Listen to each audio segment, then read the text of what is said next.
नमस्कार, मी डॉक्टर स्नेहला वरबडे तुमचं माझ्या यूट्यूब चॅनलमध्ये स्वागत करते। तर नवरात्र आजपासून चालू झाली आहे। तुम्हा सगळ्यांना नवरात्रीच्या हार्दिक शुभेच्छा। आजचा पहिला दिवस आहे आणि आजचा रंग हा पांढरा आहे। आजची पहिली माळ आणि यापुढे येणारे 9 दिवस आपण स्त्रियांच्या आयुष्यातील विविध विषयांवर काही राईटअप्स घेऊन येणार आहोत, जे मी ब्लॉगच्या स्वरूपात wordpress.com ह्या वेबसाईटवरही लिहिलेले आहेत। तेच मी व्हिडिओच्या माध्यमातून येथे सादर करत आहे। तर आजची पहिली माळ ही स्त्रीच्या पाळीसाठी डेडिकेटेड आहे। तर त्याविषयीच आपण पाहूया। एखाद्या स्त्रीची पाळी हा सगळ्यात दुर्लक्षित मुद्दा आहे। सणवार असो, पूजा असो, घरात काही धार्मिक कार्य असो, गौरी गणपती, दिवाळी, दसरा यावेळेस जर आपली पाळी येणार असेल तर आपल्या घरच्यांकडून आपल्याला एक सल्ला ऐकायला भेटतो, तो म्हणजे पाळी पुढे जाण्याच्या गोळ्या घे। तिला धार्मिक कार्यात सहभागी करून घ्यायचं की नाही घ्यायचं हा सर्वस्वी तुमच्या श्रद्धेचा विषय झाला। पण तेव्हा होणारा श्राव हा अशुद्ध घाणेरडा नसून तो निसर्गाचे नियमन करणारा असतो, हे आपण समजून घ्यायला हवं। मासिक पाळी जर आलीच नाही तर त्या स्त्रीला कधीच मातृत्व प्रदान होणार नाही। ही बेसिक गोष्ट समाजाने समजून घ्यायला हवी आणि त्याच निसर्गाच्या चक्रात हस्तक्षेप केल्यास त्याचे विपरीत परिणामही आपल्याला भोगावे लागणारच आहेत। एखाद्या मुलीचे लग्न झाले तर आणि तिच्या लग्नाला 2-3 वर्ष झाले तर आपण तिला उत्साहाने आनंदाने विचारतो की गुड न्यूज कधी। पण तिची आपण पाळीच्या वेळेस 4-5 दिवसात त्याच उत्साहात काळजी घेतो का? आणि घेतली तर किती बरं होईल बरं। पाळीच्या 3-4 दिवसात तिला बाजूला बसवण्याचा पूर्वीचा पायगंडा होता। पण पूर्वी एकत्र कुटुंब पद्धती होती आणि तेव्हा घरातील स्त्रियांना अतिशय जास्त प्रमाणात कामही असायचे। त्यावेळेस हाऊस हेल्प किंवा घरामध्ये काम करायला आपल्याला कोणतीही बाई नसायची। सर्व काम घरातील स्त्रीलाच करायला लागत होते। त्यामुळे तिला आराम भेटावा या चांगल्या हेतूने तिला आपण बाजूला बसवत असत।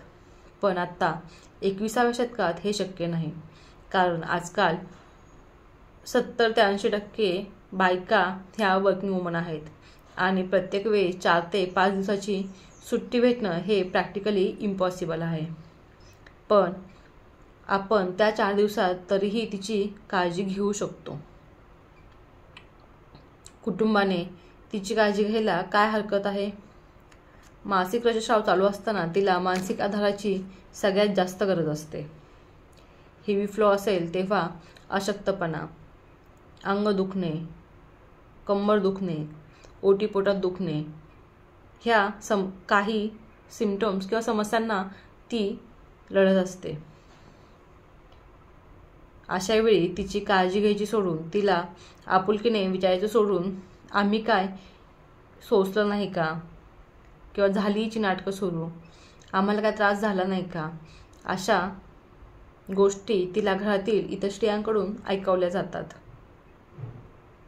किंवा ह्या जगात तुला एकटीलाच पाळी येते का, या मानसिकतेतून आत्ता आपण बाहेर पडायला हवे। ज्या स्त्रियांना पाळी संबंधित काही अडचणी आहेत, जसे की महिन्यातून 1-2 वेळा पाळी येणं, 40 ते 60 दिवसाच्या नंतर पाळी येणं, पाळी दरम्यान खूप कमी प्रमाणात रक्तस्राव होणं किंवा खूप जास्त प्रमाणात रक्तस्राव होणं, अशा काही समस्या असतील तर आपण घरच्यांशी मोकळेपणाने बोललं पाहिजे आणि त्यासाठी आपण डॉक्टरचा सल्लाही घेतला पाहिजे। त्यावर उपचारही घ्यायला हवेत।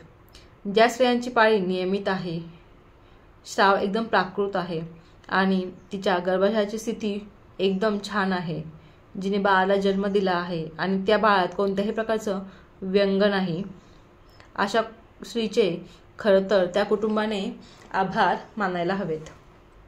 आपण आजारी असल्यावर जशी एखाद्या व्यक्तीची काळजी घेतो तशी काळजी आपण त्या स्त्रीची त्या 4 ते 5 दिवसात घ्यायला हवी।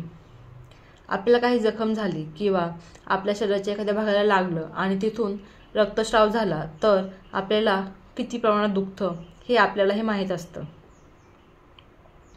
हो, तुम्ही सोसलं, तुम्ही केलं सहन, याची जाणीव ठेवून आपल्या मुलीचा आणि सुनेच्या वाटेला त्याच गोष्टी, त्याच सोसिकपणा येऊ नये असा विचार आजकालची स्त्री का करत नाही? दिवसाचे 4-5 पॅड चेंज केल्यावर मला वेळेवर जेवायला का मिळालं नाही म्हणून जर आपण तिची अक्कल काढणार असू आणि स्वयंपाक करून तू काही आमच्यावर उपकार करत नाहीस, ते तुझे कर्तव्य आहे, असे वाक्य जर तिच्या कानावर पडत असतील तर तिच्या आणि त्या होणाऱ्या परिणामाला, तिच्या गर्भाशयाच्या आरोग्याला ती नाही तर तिचं कुटुंब जबाबदार असतं. So it's wake up call for you all. आपल्या आसपास असलेल्या सगळ्यांची, आई, बहीण, बायको यांची त्या 4 दिवसात काळजी घ्या, आपुलकीने विचारपूस करा आणि आपल्या आयुष्यात काहीतरी बदल नक्की घडवून आणा. थँक्यू.